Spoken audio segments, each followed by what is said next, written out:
So have you heard about post-infidelity stress disorder?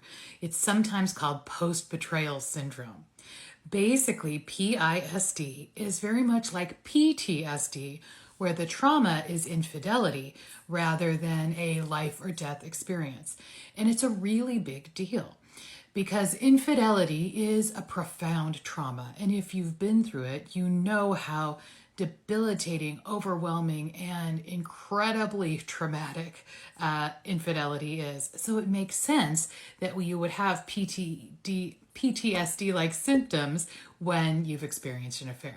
So what are some of the symptoms of PISD? Well, they are things like constantly being worried, constantly being anxious, feeling depressed, having lots of overwhelming thoughts, hopelessness, feeling a sense of dread, difficulty with sleeping, either you're sleeping too much or you're barely able to fall asleep, difficulty with something related to eating, like you either want to eat too much or you want to eat very little, you have no appetite.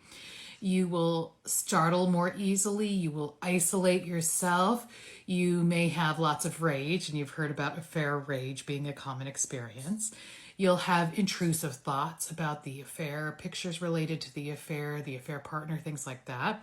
You may have nightmares about the affair or being abandoned or other hurtful things. You'll be irritable and have very fluctuating emotional states. One moment you'll be okay, the next moment you'll be very depressed. So having a few of these symptoms means you're likely struggling with post-infidelity stress disorder. If you find this to be the case for yourself as you're recovering from an affair, then there's several things that you can do to help yourself. One thing is to do extreme self-care, where you slow things down, you take very good care of yourself, you take more naps, you take more rest, you walk a lot, you focus on just kind of getting through the day and taking very good care of your physical body and, your emotional self. You also could do meditation and mindfulness. This very much helps us with recovering from trauma. You can do some individual therapy focused on trauma. You might want to consider doing some EMDR as time goes on. You can join a support group. You can talk with your partner.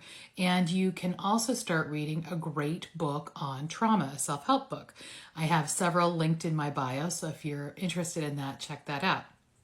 Now, it gets a little tricky because if you're trying to heal from an affair and you're also trying to heal from PISD, what do you do first? Start with the affair, then do trauma.